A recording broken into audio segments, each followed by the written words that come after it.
Hebreos 12, versículo 1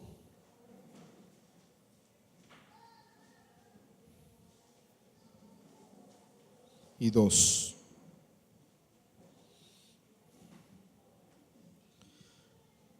Cuando lo tengan me dicen amén, me dicen algo por favor. Hebreos 12, capítulo 12, verso 1 y 2. Leemos entonces en el nombre del Padre, del Hijo y del Espíritu Santo. Dice así: por tanto nosotros también, teniendo en nuestro derredor tan gran nube de testigos, despojándonos de todo peso y del pecado que nos asedia, corramos con paciencia, puesto los ojos en Jesús, el autor y consumador de la fe, el cual por gozo puesto delante de él sufrió la cruz, menospreciando el oprobio, y se sentó a la diestra del trono de Dios. Amén. Padre, te damos gracias por tu palabra, Señor, por este momento tan especial que nos regalas. Te damos gracias, Señor, porque tú nos permites, Señor, escuchar una vez más, Señor, lo que tienes para decirnos hoy. Dile conmigo: Señor, háblame. Habla mi corazón. Habla mi vida, Señor. Que sea tu misma palabra, Señor, guiándome a nuevos caminos. Gracias, Señor, en el nombre de Jesús. Amén y amén. Para aquellos que les gustan los títulos, yo le he titulado hoy: ¿dónde está mi confianza? ¿Dónde está mi confianza? Si vemos bien, el capítulo 12 ya empieza a concluir un poco lo que viene diciendo el capítulo 11, que habla de la fe. Entonces, ¿qué pasa? El capítulo 12 empieza con varias cosas. Observemos un instante el capítulo. Estos dos versículos dice que teniendo en nuestro derredor tan gran nube de testigos, debemos que despojarnos de todo peso. ¿Y qué más debemos hacer? Y del pecado que nos asedia, y corramos con paciencia. El capítulo empieza diciendo vosotros también. Vosotros también. Se refiere a que tú y yo debemos hacer lo mismo, de la misma forma, con la misma actitud que le hicieron aquellos que nombra Hebreos 11. Aquí podemos ver varios ejemplos que dice Hebreos. Empieza con el hijo de Adán. Empieza después con Abraham. Empieza luego y sigue con varios hombres de la fe, como Moisés. Después nombra a Samson, nombra a Ruth, nombra a Rahab, y nombra varios, el cual podemos fijarnos que son nuestros testigos, aquellas personas que están como que viendo en una grada lo que nosotros estamos haciendo aquí en la tierra. Además de esto, presenta una luz de cómo debemos caminar en este camino, de cómo debemos vivir el camino. Y dice que nos da una luz de nuestra vida cristiana. ¿Qué quiere decir? Nos dice entonces: despojémonos. ¿De qué cosa? ¿De qué debemos despojarnos? De todo peso y de todo pecado que nos asedia. Aquí hay dos cosas que debemos despojarnos, y es como un consejo que nos da el escritor. Mire, el pecado nos asedia, el pecado nos persigue. Esto quiere decir que constantemente el pecado está detrás de nosotros. O sea que no solamente la gracia nos persigue. La palabra dice que la gracia nos seguirá, y su misericordia nos seguirá, ¿qué? Todos los días de nuestra vida. Pero aquí también dice que hay algo más que nos asedia. ¿Qué cosa nos asedia? El pecado. Esto tiene algo importante. Quiere decir que no solamente la gracia nos persigue, sino que el pecado nos persigue. Ahora, usted elige a quién de los dos prestarle atención. Si al pecado que te hace sentir culpable, o a la gracia de Dios que te libera de toda culpabilidad. Entonces, vemos que debemos despejarnos de dos cosas, de todo peso. Cuando aquí se refiere a peso, los griegos lo usaban mucho para referirse a vicios. Cuando se hablaba de pesos en griego, se hablaba de vicios. Entonces, debemos despojarnos de todo vicio, traduzcamos un poco, de todo vicio que esté haciendo que nuestra confianza no esté puesta en Jesús. ¿Cuáles son los vicios del ser humano? Todo aquello que quite el primer lugar a Dios. Aquellas cosas que quitan el primer lugar de Dios son esas cosas que empiezan a mover a Dios a un lado y empieza a pesar en la vida del ser humano. Es importante que entiendas que el peso de tus vicios te alejan de Dios. Por eso cuando usted lee en la historia del pueblo de Israel, se da cuenta de que sus vicios eran los que los hacían retroceder. Estaban acostumbrados a ser esclavos. Estaban viciados a la pasada manera de vivir. Por tanto, todo lo que hacían siempre recordaban: ay, ojalá y estuviéramos en Egipto. Ay, ojalá allá si tuviéramos esto. Allá si tuviéramos los otros. Allá, miren, a veces seguir a Dios no es tan seguro ni es tan comprado. O sea, uno compra algo y dice: ay, ya lo compré. No, el evangelio a veces tiene un terreno inseguro. El evangelio tiene un terreno que es inhóspito. La fe te lleva a lugares inesperados, a lugares que tú nunca te habías imaginado. Aquí es importante decir que muchas veces cuando dice la palabra que es necesario entonces para correr la carrera como estos hombres del pasado lo hicieron, es necesario fundamentarse en una sola cosa, poner tus ojos en un solo objetivo. Ese objetivo se llama Jesús. Dice: puesto tus ojos en Jesús. Es el autor y consumador de la fe.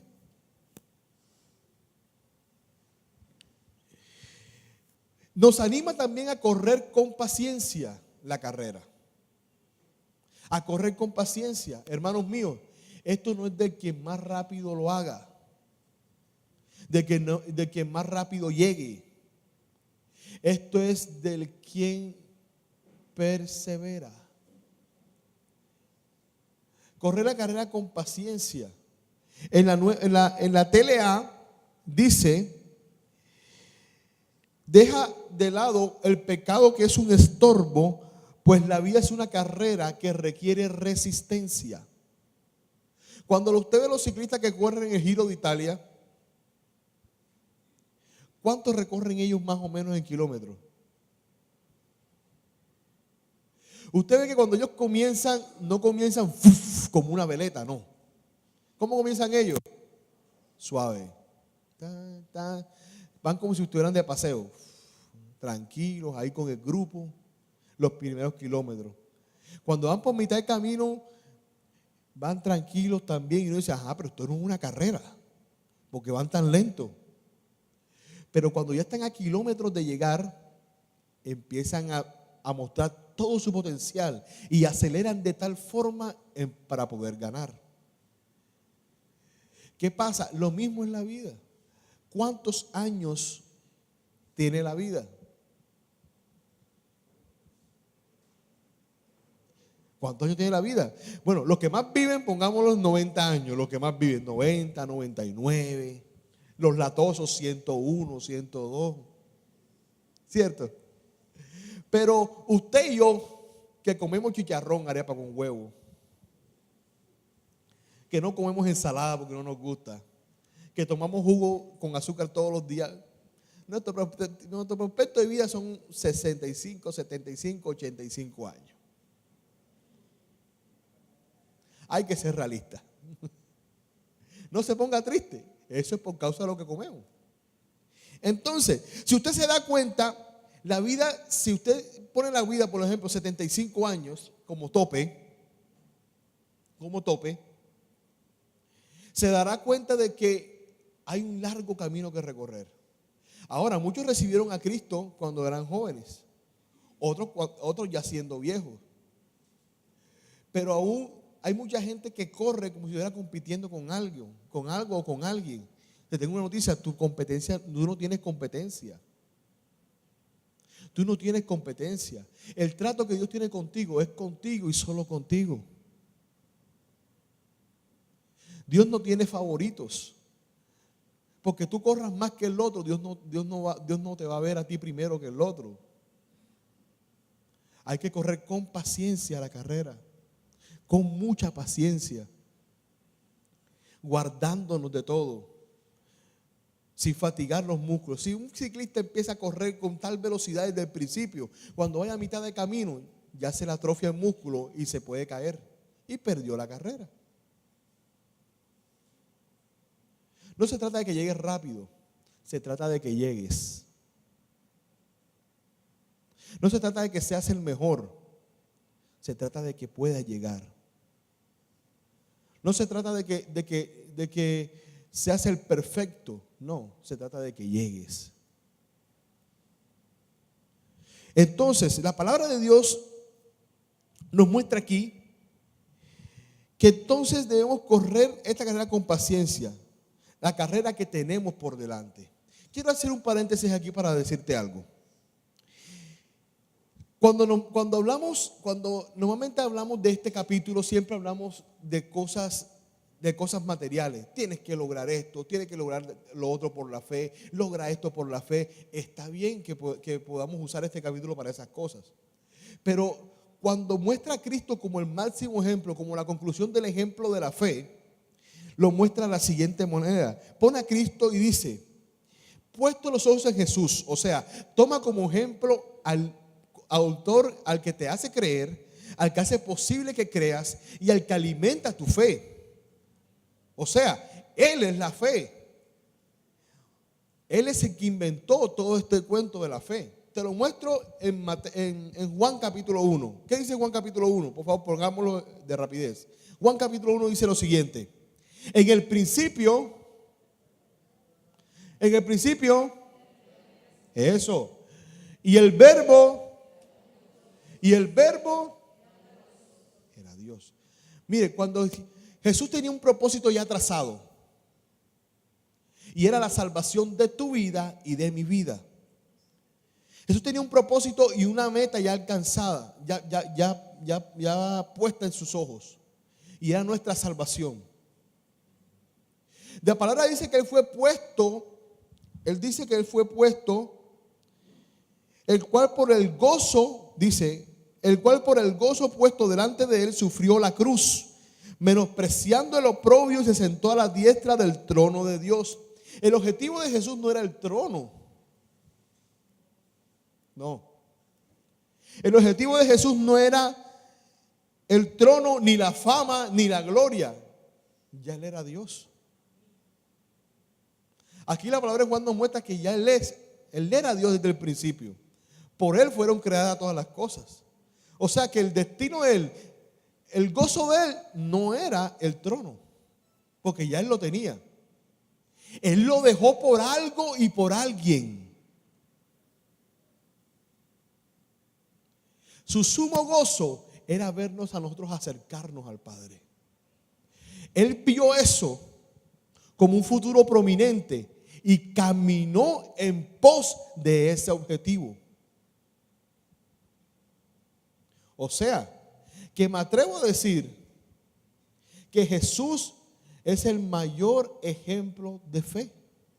Porque no sabiendo que tú y yo íbamos a aceptar, Él lo hizo.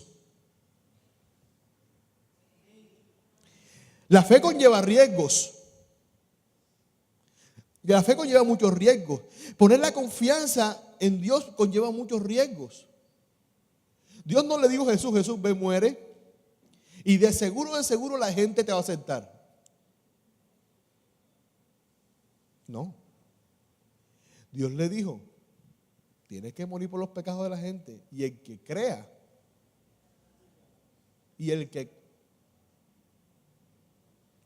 pero nosotros como seres humanos queremos tenerlo todo por sentado y todo por seguro. Y estamos cerrados. No puedes tener todo por sentado y todo por seguro. Porque así no son las cosas. Si usted lee Hebreos 11, capítulo 1, por favor, va a notar lo siguiente. Hebreos 11, 11 versículo 1, y capítulo 1, mire tú eso. ¿Qué dice? Es pues la fe, la certeza. Ok, ¿qué significa esto? Entonces la fe es creer, es estar seguro de que algo va a venir, de que esa promesa se va a cumplir. Es estar seguro de que eso que Dios prometió va a hacer.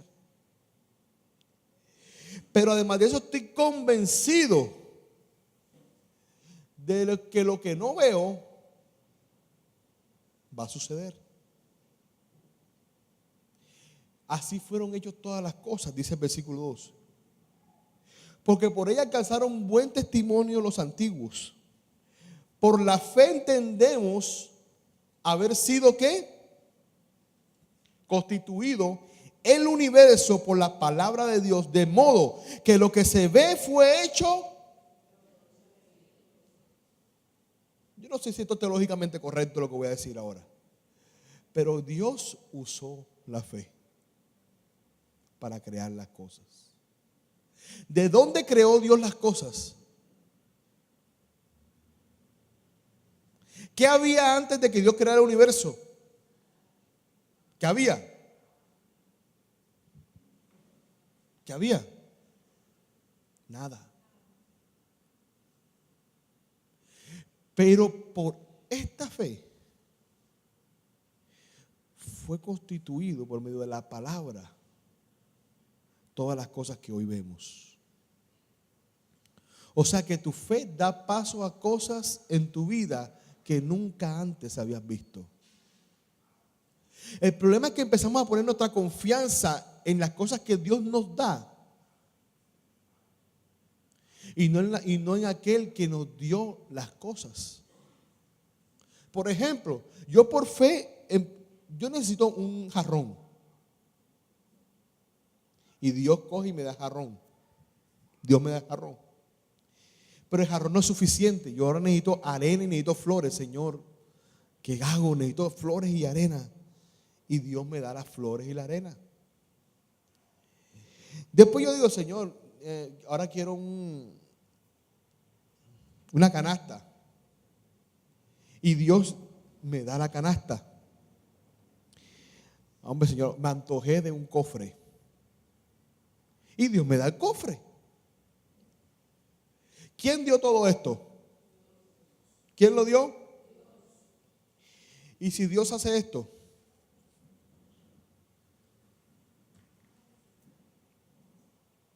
normalmente, ¿qué hacemos nosotros? Se me acabó la vida. Necesito ese cofre como sea. Me voy a morir. ¿Cómo es posible? Pero si tú no tenías eso antes, ¿por qué te vas a morir por eso si tú eso no lo tenías antes?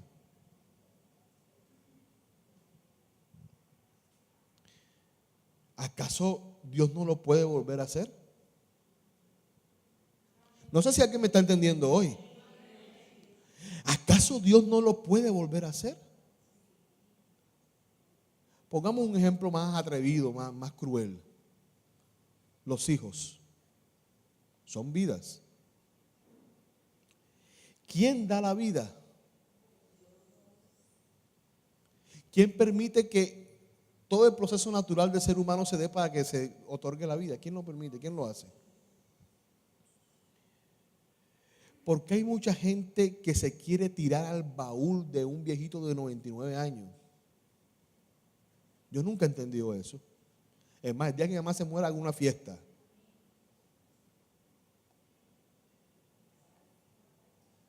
El día que mi papá se muera, hacemos rumba, comemos asado, que a él le gusta el asado. A él le gusta el asado.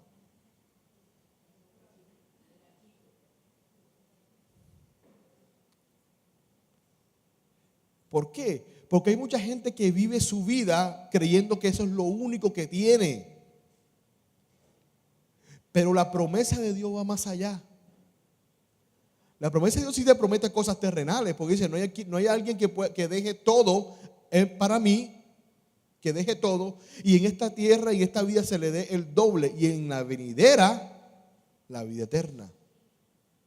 El problema es que olvidamos el objetivo principal. Nuestra meta, nuestros objetivos no son las cosas terrenales. Nuestro objetivo es la vida eterna. ¿Me está escuchando? Nuestro objetivo no es lograr la casa, que está bien. Nuestro objetivo no es lograr el carro, que está bien. Nuestro objetivo no es estudiar en la universidad, que está bien. Nuestro objetivo es poder caminar por las calles de Oros, bañarnos en el mar de cristal, no sé cómo será eso. Es caminar por la nueva tierra gobernada por el único Rey justo, que es nuestro Señor Jesucristo. Que nos prometió que allí no tendremos ni frío, ni calor, ni hambre, ni desnudez, que todas nuestras necesidades serían suplidas. Él sí es verdad que lo hace gratuitamente, solo por amor y por gracia. Esa es la promesa que nosotros perseguimos. Porque no hay nadie que siendo cristiano me diga, pastor, yo no creo en la eternidad, entonces tú no eres cristiano. Porque Dios no te prometió más nada sino eso.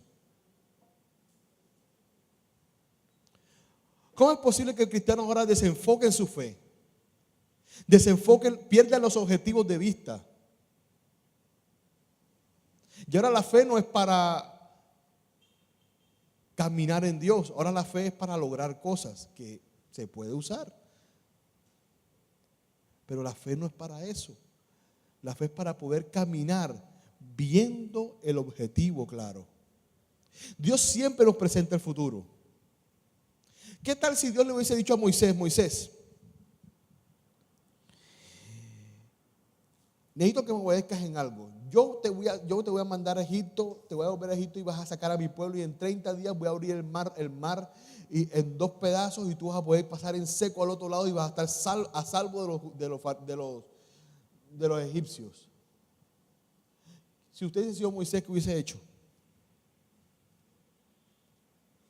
¿Qué hubiese hecho? Mi hermano, yo hubiese cogido la vara, me hubiese puesto a practicar. Ábrete. ¿Cuál es la mejor posición para la foto? A los luchitos. Ábrete. Pero ¿qué pasa? ¿Por qué Dios no te da los detalles ¿por qué Dios no te da los detalles? Porque no haría crecer tu fe. Dios pone una idea en tu cabeza. Dios pone un sentir en tu corazón. Pero los milagros suceden cuando Dios necesita que suceda. La fe actúa donde la razón te abandona. ¿Qué persona cuerda va a ir hacia un mar que no tiene salida?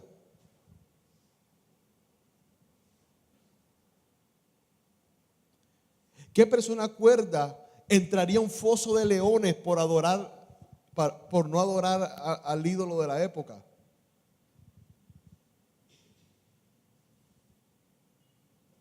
¿Qué persona cuerda haría eso?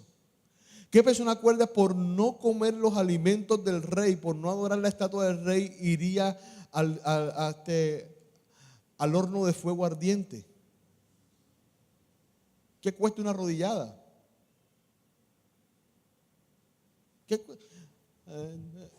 Dios dragón. Ah, bueno, listo. ¿Qué cuesta una arrodillada? Igual después sigo creyendo en Dios, pero no. La fe te lleva a lugares inimaginables y a ver milagros inimaginables. Nadie le podía asegurar a Daniel que los leones no se lo iban a comer. O Dios le dijo a Daniel, tranquilo, ve al foso que yo te protejo.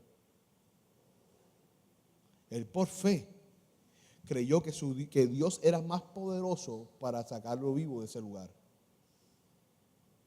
Los 3 jóvenes en el horno de fuego, por fe, creyeron que si adoraban al único Dios, Dios los recibiría, pero Dios los libraría del horno de fuego y los libró. No los libró dentro del horno de fuego, que fue diferente. Pero muchas veces nosotros ponemos nuestra confianza en las cosas. En las cosas.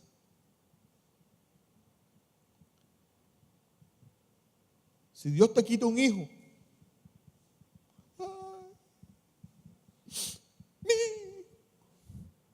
¿acaso Dios no es el que da la vida? ¿Tú crees que tu hijo está mejor contigo o con Dios? Yo sé que aquí hay gente que ha perdido hijos. Pero quiero levantar tu fe de esa forma. ¿Dónde está mejor? ¿Acaso no fue Pablo el que dijo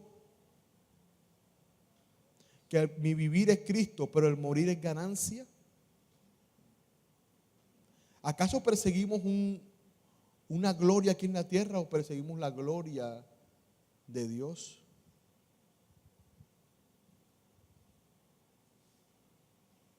No nos hace exitoso lo que logremos aquí. No, lo siento mucho. Logremos cosas, porque también vivir la vida sin logros es aburrida. Pero no nos hace exitoso lo que logremos. Nos hace exitoso que cuando lleguemos al cielo, Dios nos reciba como esos siervos fieles. Y Dios pueda decir de nosotros: buen siervo fiel, lo has logrado. Eso sí es el éxito. Eso es el éxito. Eso es lo que perseguimos como iglesia. Mire lo que dice la palabra de Dios. Entonces, por la fe, muchos alcanzaron buen testimonio. 11 versículo 2. Y yo me puse a imaginar, buen testimonio. ¿Quiénes? Los primeros, pues tal vez no. Abel, Enoc, esos se valen.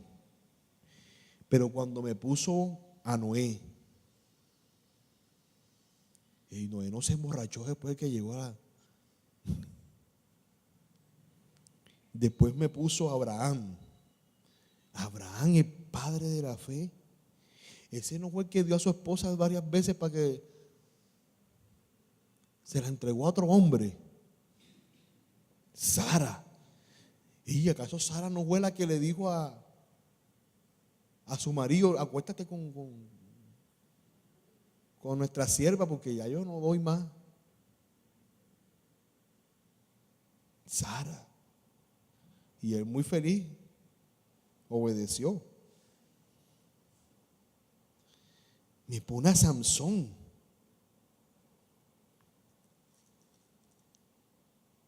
Y Dios mío, pero Sansón está seguro que Sansón está ahí. ¿Tú estás seguro, Señor, que vas a poner a Sansón ahí? Si Sansón, mi hermano, primero que todo, Sansón no debía tocar muerto y cogió la quija del burro, cogió miel de un león muerto, se acostaba con el enemigo, se acostaba con prostitutas, se emborrachaba, sus vales firmes eran los filisteos. ¿Estás seguro que Sansón, Señor? Y cuando muestra a Rahab y le ponen la ramera. Señor, eso es lo que me están mirando a mí en el cielo. Rahab. Si esa señora tenía un negocio de una reputación muy escabrosa. Pero ¿saben? ¿Dónde ustedes leen todos los pecados de esta gente? ¿Por qué conocemos los pecados de esta gente? ¿Por qué los conocemos nosotros? ¿Dónde lo hemos leído? ¿Ah? En el Antiguo Testamento. ¿Pero qué encontramos en el Nuevo de ellos? Que son nuestros ejemplos a seguir por la fe. Quiere decir, mis hermanos, que Dios inspira toda su palabra y por algo en el Nuevo Testamento nunca más se nombra los pecados de ellos. Porque la palabra dice que cuando Dios se olvida de nuestros pecados, lo echa al fondo del mar y más nunca se volverá a acordar de ellos. Quiere decir que si ellos lo lograron, tú también lo puedes lograr. Si ellos pudieron, tú también puedes. Si ellos pudieron lograr tanto, tú también puedes hacerlo. Pero claro, siempre se opone a la fe. Es peligroso. Soy débil. Es que soy imperfecto. Es que soy culpable. Mire, y la misma razón, no, es que no se puede, eso es imposible, te impide cumplir el propósito de Dios, el propósito que Dios te quiere llevar a cumplir por la fe. Imagínense si Thomas Alva Edison, el que inventó la bombilla, yo imagino que llegó con la idea en la cabeza.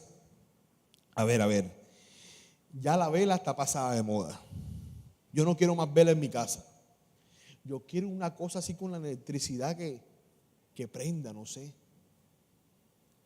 Ya me lo imaginé, una cosa así redonda y prende. En aquella época. Usted ahora dice, no, si un bombillo, no, pero en aquella época. Y me imagino que le comentó eso a la mujer y le dijo, mira, yo me estoy imaginando, mira lo que dibujé, ve. Esto va a prender.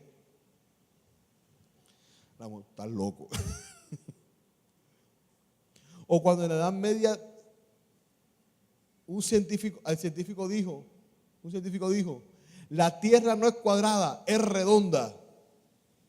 Se me lo excomulgaron enseguida. Hereje. O cuando los hermanos Wright dijeron, el hombre puede volar. Tú estás loco. A ellos también lo declararon hereje. Muchas ideas que Dios te da a tu cabeza son imposibles de hacer. Pero si tu fe puede imaginarlas, tu fe puede alcanzarlas. El problema es en quién pones la fe para lograr eso. Mire, es imposible conseguir los sueños inspirados por Dios sin poner los ojos en Jesús. Él se inventó la fe, ya lo vimos en Juan. Es la fe en Él lo que nos da el lugar que debemos ocupar que antes no teníamos ni merecíamos. Pueden mirar cómo Jesús caminó por sendas desconocidas y dolorosas para Él, para poder alcanzar lo que antes no teníamos. No puedes alcanzar el sumo gozo si no estás dispuesto a lanzarte en fe, aunque tengas que sufrir. La fe o la confianza en Dios requiere obediencia, aunque no entiendas, aunque parezca que no es el camino, aunque creas que todo se puede terminar. Siempre el propósito que debes lograr es más grande que el sufrimiento y que la dificultad que puedas atravesar para cumplirlo. Jesús puso su mirada en el propósito, más no en el camino. Puso su mirada en el propósito, más no en los logros momentáneos. Él tuvo muchos milagros, hizo muchos milagros, pero su mirada no estaba en eso, su mirada estaba en el propósito que debía cumplir. Él vino a establecer el reino de los cielos sobre la tierra y lo logró. Dios te tiene aquí para que establezcas el reino de los cielos sobre la tierra, para que continúes su legado, y por eso estás aquí. Siempre el propósito es más grande, siempre. Redirecciona tus objetivos y tu confianza volverá a Jesús. Porque tal vez vayas por mal camino con los objetivos que tienes ahora mismo. El final no es lo que estás viendo. El final es diferente. El final va ligado al cumplimiento de las promesas que Dios te ha dado. Según Hebreos 11:1-3, donde vemos que Dios crea todo de la nada, nos da un mensaje muy preciso y es: no tengas miedo a fracasar. No tengas miedo a fracasar. Dios mismo se arrepintió muchas veces de haber creado al hombre, pero ahora Dios lo disfruta de haber creado al hombre. Mira, no tengas miedo a fracasar. No tengas miedo a quedar sin nada. Porque mira, Dios dio todo esto, ¿sí o no? Dios dio todo esto, vean. Pero si Dios permite que esto se vaya,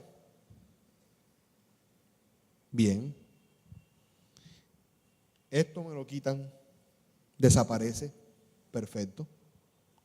Y esto desaparece. ¿Qué queda ahí?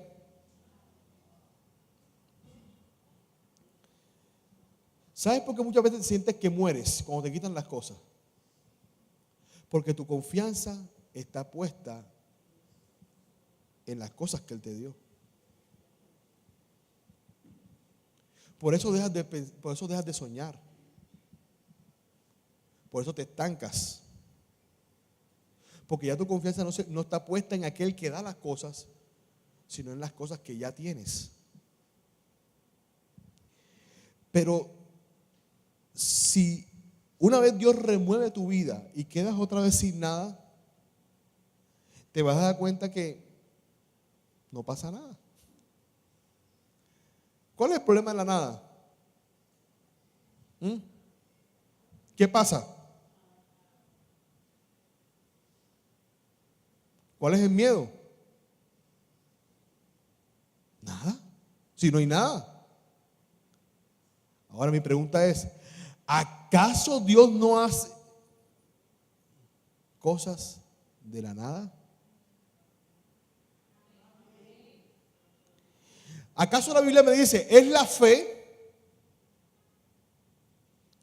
la convicción de lo que tengo, la certeza de lo que tengo y la convicción de lo que veo? ¿Esa es la fe? La fe es fe cuando no hay nada. ¿Está escuchando? La fe es fe cuando no hay nada. Porque cuando no hay nada es cuando Dios crea cosas nuevas de la nada. Por eso que nosotros venimos a la iglesia y oramos: Señor, sáname. Porque cuando para los hombres es imposible sanar un cáncer, para Dios sí es posible sanar el cáncer. Por eso que hay gente que ha orado por tener hijos cuando su matriz está cerrada, cuando no hay nada. ¿Por qué? Porque cuando no hay nada es que Dios se glorifica y hace milagros.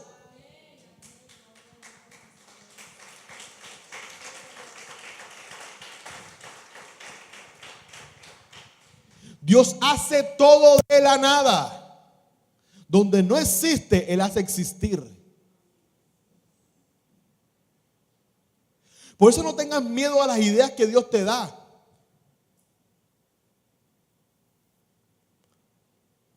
No tengas miedo. ¿Qué idea Dios te puso en tu corazón? ¿Qué negocio? ¿Qué cosas Dios te puso en tu corazón? ¿Qué necesitas? Pastores, que no necesitas nada. Solo necesitas tener confianza en Dios, que hace las cosas de la nada. Pero cuando Dios empieza a dar algo, hay que tener cuidado. Porque lo que Dios ha dado no es para estancarse, eso no es nada de lo que Dios te quiere dar todavía. Hay gente que dice: pastor, porque esa es mi capacidad, eso es lo que estudié. ¿Y cuando estudiaste tenías algo? Yo le te pregunto eso. Cuando tú estudiaste, ¿tenías algo? ¿Cómo nacimos? ¿Y cómo nos vamos? ¿Qué nos llevamos? A Cristo nada más, en el corazón.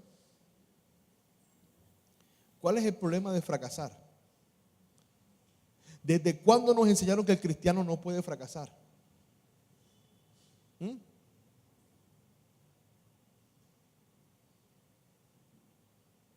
Pastor Manuel.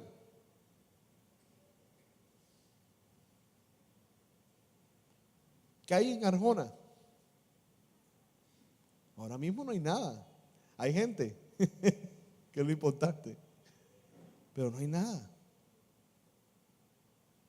Y muchas veces te van a decir, no se puede. No tienes la capacidad. Tal vez no tengamos el talento. Pero Dios,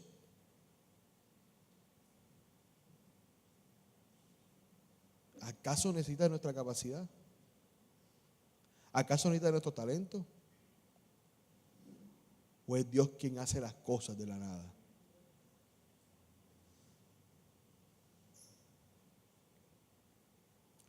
El problema es que muchas veces que debemos realizar son peligrosas, sí, es verdad. Por ejemplo, Arjona, viajar a Arjona varias veces a la semana hay una probabilidad de que haya accidentes, más alta que cuando no viajaban. Dios no lo permita.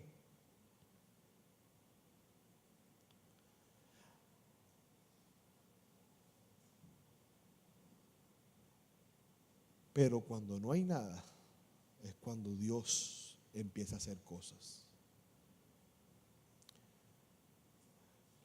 Y lo bonito de Dios es que Dios ama al extranjero de una forma. Dios ama al pecador de una forma tan impresionante.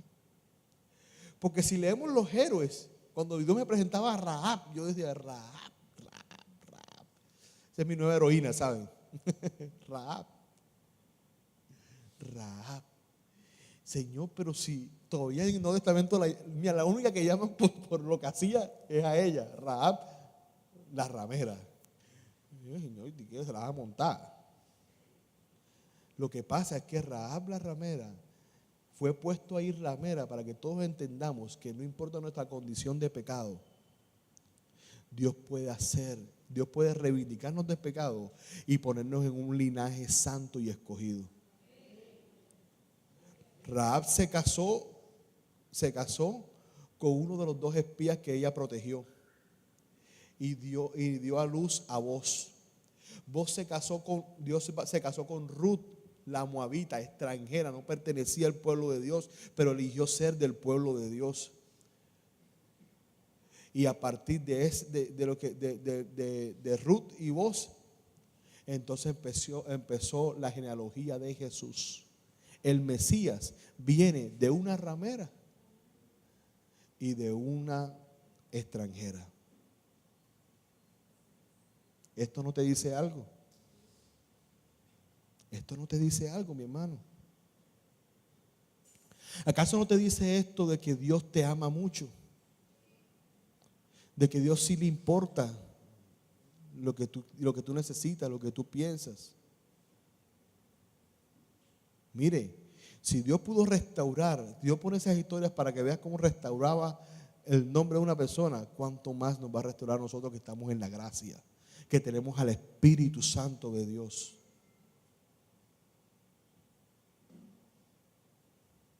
No le tengas miedo a fracasar. Ay, pastor, ¿y si no fue Dios quien me lo dijo? ¿Y si fui yo mismo? Ya lo hiciste.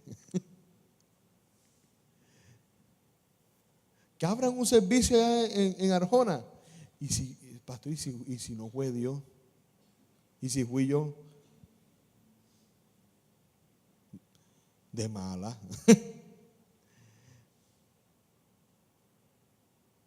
Debemos ser inspirados por Dios, es verdad. Pero muchas veces no estamos seguros si Dios habló o no habló. ¿Acaso tú le preguntaste a Dios cuando ibas a comprar la casa? ¿O le preguntaste a Dios para comprar desayuno esta mañana? Tú te moviste por fe. ¿Cómo compramos los aguacates? ¿Ah? Yo creo que ahí se pone la fe exponencialmente. O una patilla. Mi hermano, ¿cuándo voy a comprar patillas? Señor, ilumíname. Y siempre me sale blanca. Pero es por fe, mis hermanos. Todas las decisiones tienen que ser basadas por fe. sin miedo a equivocarnos. ¿Cuál es el problema de equivocarnos? ¿Cuál es el problema? ¿Acaso los grandes héroes de la fe no se equivocaron en el camino? Miren a Abraham, el padre de la fe. Sansón, en el peor día de su día, le pidió fuerzas a Dios y Dios le dio la mejor victoria en el peor día de su vida. ¿Estás en tu peor día? Tranquilo, ya viene la victoria. ¿Estás escuchando? ¿Estás en tu peor día? Tranquilo, ya viene la victoria de Dios sobre tu vida. Porque Dios hace posible lo que tú crees imposible. Pastor, ¿cuánta fe debo tener? No mucha. No mucha. La palabra dice, si tuvieras fe como un grano de mostaza, solo tu confianza puesta en Jesús, teniendo en cuenta que tenemos un futuro prominente. Si tú tienes un futuro ya claro, ¿qué haces caminando camina por ese futuro? ¿Cuál es el futuro que queremos lograr? Vayamos paso a paso. Nuestro futuro máximo, ¿cuál es? La vida eterna. ¿Qué hacemos caminando por otros caminos? Caminemos derechito. En nuestra vida, ¿qué cosas queremos lograr? ¿Qué hacemos cogiendo atajos? Caminemos derecho. No tengas miedo, y vuelvo ya a la aplicación de vida ahora. No tengas miedo a perderlo todo ahora mismo. No tengas miedo a perderlo todo, si igual no tenías nada. Más bien pon tu confianza en Dios para que haga algo. Y deja que Dios te sorprenda. Hay gente que quiere tener una profecía exacta de lo que Dios va a hacer con su vida. Señor, háblame. Hijo, a los 17 años vas a tener esto, a los 18 vas a tener esto. No, eso no es vida. Dios te muestra un futuro, pero no te da los detalles. ¿Para qué? Para que te sorprendas con lo que Dios va a hacer. Yo me acuerdo de una pareja acá, creo que puedo decirlo abiertamente, Flor y Jorge, que uno de los milagros más prominentes acá de la iglesia.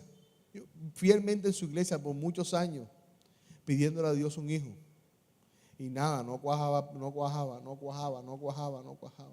Y con lágrimas, muchas veces lo vimos con lágrimas, pidiéndole al Señor con fe, Señor, queremos ver la promesa.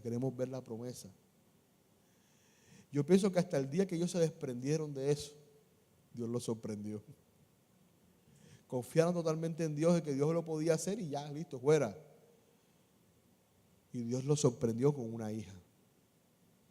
Ahora que cuando Dios da uno, da varios más, así que cuídense. Para Dios nada es imposible. No sé si puedes creer esto conmigo, pero para Dios nada es imposible. Nada es imposible. Lo que has logrado hasta ahora no es nada todavía. Dios quiere hacer más contigo. Quisiera que esa predica solo fuera para animarte a seguir creyendo por tus objetivos, por tus logros, por tus sueños. Pero la realidad es otra.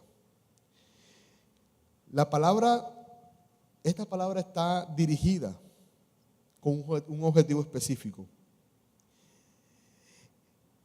Es que pongas tu fe en Jesús para alcanzar la promesa de pertenecer a un nuevo reino, de obtener la vida eterna, no solo en este siglo, sino en el venidero. Que tu objetivo a alcanzar no solo sean las promesas terrenales, sino también no olvidar que perseguimos una nueva vida en Cristo. Después de la muerte, una nueva temporada donde se nos promete no habrá más dolor, ni hambre, ni desnudez, ni escasez, sino que el sol de justicia será suficiente para todos nosotros. En Hebreos capítulo 12, versículo 12 al 29, dice lo siguiente. Versículo 26. Y cuando dice otra vez, vamos a leerlo desde antes, dice: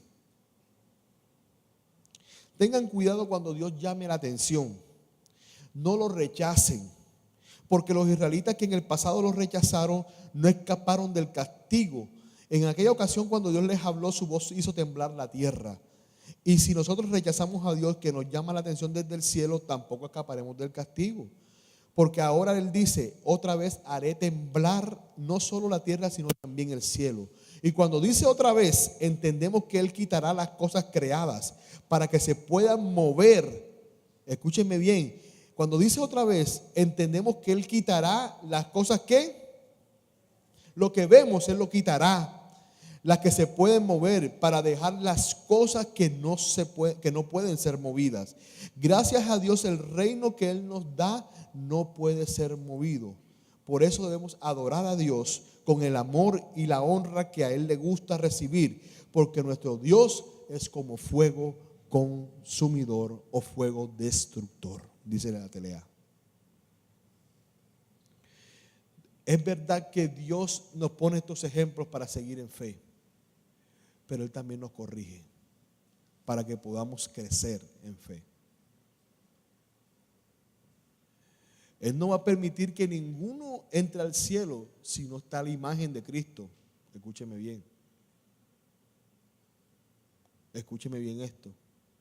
Por eso es necesario caminar en santidad. Es necesario caminar en rectitud.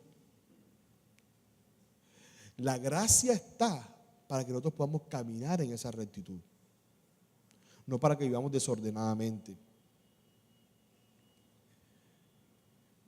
¿En quién vas a poner tu confianza? ¿En el mundo o en Dios? Dios te dio una promesa para que camines en esa.